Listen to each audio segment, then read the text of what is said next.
नमस्कार, मैं डॉक्टर राकेश पाठक। भारत और कनाडा के रिश्ते बिगड़ते बिगड़ते वहाँ पहुँच गए हैं जिसकी किसी ने कल्पना नहीं की होगी। अब कनाडा ने भारत को खतरे वाले देशों की सूची में शामिल कर लिया है। यानी एक तरह से कनाडा ने भारत को दुश्मन देश घोषित कर दिया है। ऐसा पहली बार हुआ होगा कि भारत को किसी देश ने इस तरह से दुश्मन देशों की सूची में शामिल किया हो। इस बारे में जानकारी तब सामने आई जब कनाडा सरकार की कम्युनिकेशन सिक्योरिटी एस्टेब्लिशमेंट नाम की एजेंसी ने एक दस्तावेज जारी किया। इस दस्तावेज में भारत को कनाडा के लिए खतरा बताया गया है। इस दस्तावेज में लिखा है कि भारत सरकार अपनी साइबर सिक्योरिटी के जरिए, अपने साइबर प्रोग्राम्स के जरिए कनाडा को खतरा पैदा कर रहा है।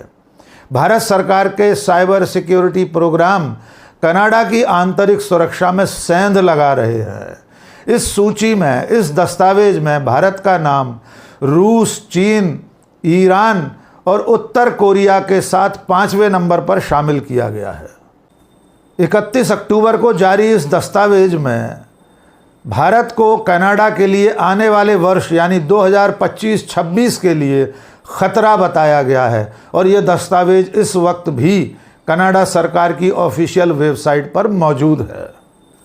कनाडा की कम्युनिकेशन सिक्योरिटी एस्टेब्लिशमेंट का मानना है कि भारत की साइबर सिक्योरिटी एजेंसियां, भारत का साइबर सिक्योरिटी प्रोग्राम कनाडा की आंतरिक सुरक्षा में इस तरह सेंध लगा रहा है कि उसकी तमाम सरकारी एजेंसियों की वेबसाइट्स तक को हैक करने की कोशिश की गई है।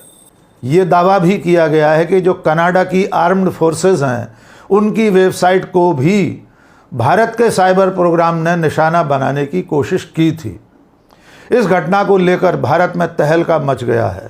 कनाडा की इस हरकत पर भारत ने हैरानी जाहिर की है कि उसका नाम दुश्मन देशों की सूची में शामिल करना कनाडा की एक नापाक हरकत है। दरअसल भारत और कनाडा के इन बिगड़ते रिश्तों के पीछे कनाडा में सक्रिय खालिस्तानी आतंकवादी हरदीप सिंह निज्जर की हत्या का मामला है। आपको याद होगा 18 जून 2023 को कनाडा के ब्रिटिश कोलंबिया में सरे नाम के शहर में निज्जर की गोली मारकर हत्या कर दी गई थी। उसके बाद सितंबर 2023 में कनाडा के प्रधानमंत्री जस्टिन ट्रूडो ने सीधे सीधे भारत पर आरोप लगाया था कि निज्जर की हत्या में भारत का हाथ है, भारत की एजेंसियों का हाथ है। तब से रिश्ते बिगड़ते बिगड़ते इस कगार पर पहुंच गए कि कुछ दिन पहले कनाडा के विदेश उप मंत्री डेविड मॉरिसन ने भारत के गृह मंत्री अमित शाह तक का नाम निज्जर की हत्या में लपेट लिया था। वॉशिंगटन पोस्ट ने दावा किया था कि उप विदेश मंत्री डेविड मॉरिसन ने उसके पत्रकार से बातचीत में यह स्वीकार किया था कि कनाडा में चल रही हत्या और धमकी जैसी घटनाओं में भारत की एजेंसियों के साथ भारत के गृह मंत्री अमित शाह शामिल है।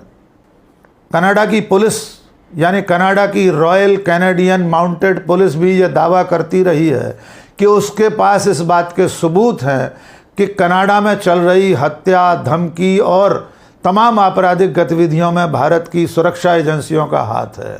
इसके अलावा कनाडा में जो भारतीय उच्चायोग है, उसके अधिकारी भी इस तरह की गतिविधियों के पीछे शामिल हैं। कनाडा की पुलिस के चीफ का दावा है कि उनके पास ऐसे सबूत हैं जिन्हें कोर्ट में साबित कर दिया जाएगा। इन सारी घटनाओं के बीच में दोनों देशों के राजनयिक संबंध भी बेहद खराब हो चुके हैं।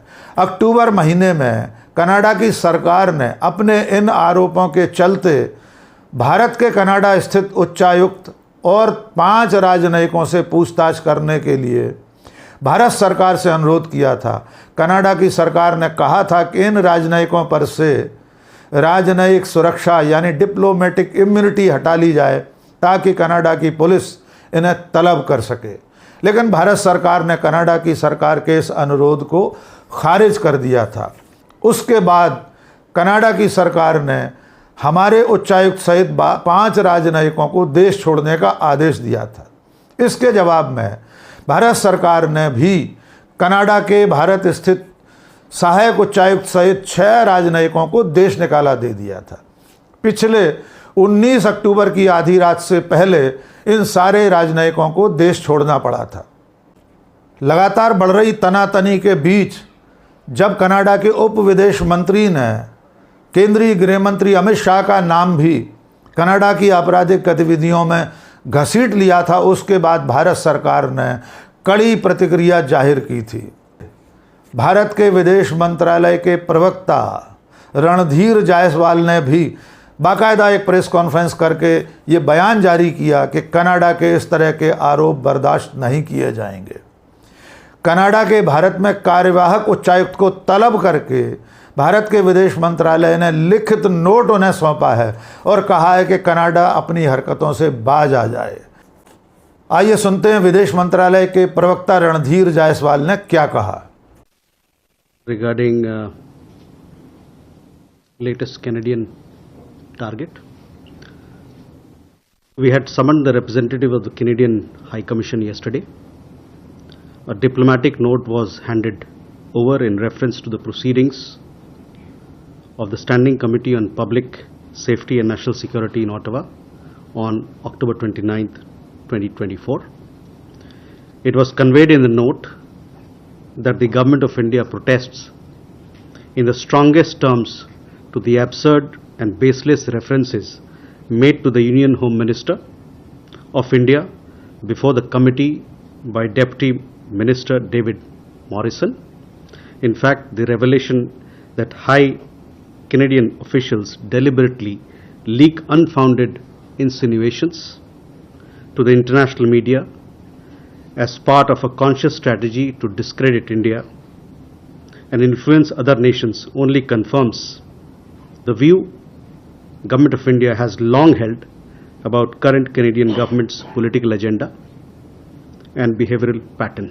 Such irresponsible actions will have serious consequences for bilateral ties.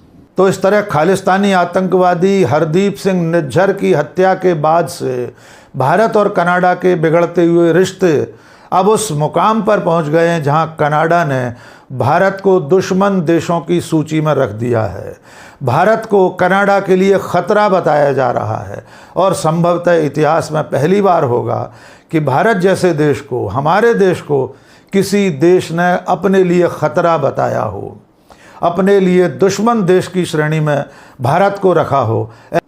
आमतौर पर कोई देश किसी दूसरे देश को दुश्मन देशों की सूची में तब रखता है जब उसकी आंतरिक सुरक्षा को कोई खतरा हो या उसकी सीमाओं पर कोई अतिक्रमण हो रहा हो या कोई दो देश आपसी सीमा विवाद में उलझे हों, एक दूसरे के देश पर आक्रमण हो रहा हो, तब एक देश दूसरे देश को दुश्मन देश घोषित करता है। जैसे भारत और पाकिस्तान के बिगड़ते रिश्तों के बीच में एक बार भारत ने पाकिस्तान को शत्रु देश घोषित किया था, लेकिन बाद में ये दर्जा हटा लिया गया था। आज भी भारत सरकार की नज़र में पाकिस्तान दुश्मन देश की श्रेणी में शामिल नहीं है। ऐसे में कनाडा द्वारा भारत को दुश्मन देशों की सूची में रखना एक बेहद गंभीर मामला है। ये बेहद आपत्तिजनक हरकत है।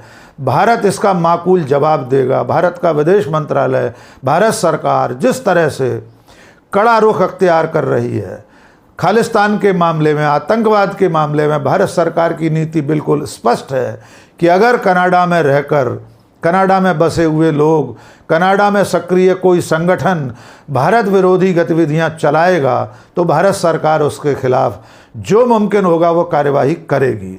और हर देश अपनी सुरक्षा के लिए, अपनी सार्वभौम सत्ता के लिए इस तरह की कार्रवाइयां करता ही है। और भारत भी अगर दुनिया के किसी देश में अपने दुश्मनों के खिलाफ कोई कार्रवाई कर रहा है तो उसका समर्थन किया जाना चाहिए।